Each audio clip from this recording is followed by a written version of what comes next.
মামু, তোমাকে তো খতনার এখন কিছুক্ষণ পরে করা হবে, তোমার অনুভূতিটা কেমন কেমন লাগতেছে? ভয় লাগতেছে। কেন ভয় লাগবে? কেন ভয় লাগবে?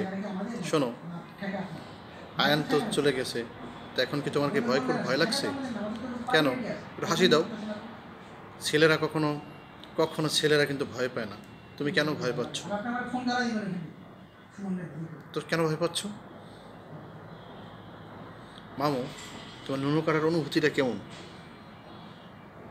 বলো? ভয়ঙ্কর। ভয়ঙ্কর?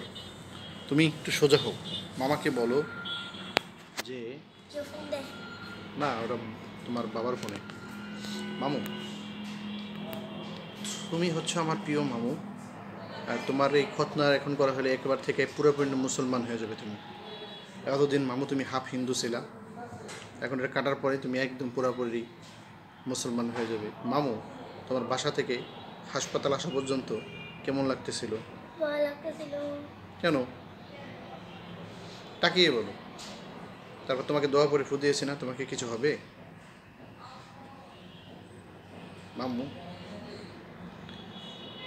তারপর আমরা এখানে যদি খতনার কাজটা হয়ে যায়, তারপর আল্লাহ বাসাইলে আমরা বাসায় চলে যাব। বাসায় গিয়ে তারপর তুমি কি করতে চাও? বসে থাকতে চাই। বসে থাকতে চাও? তোমার তুমি যদি এবার মন ভেঙে যায় তাহলে কি হবে? তুমি একটু হাসি দিতে হবে।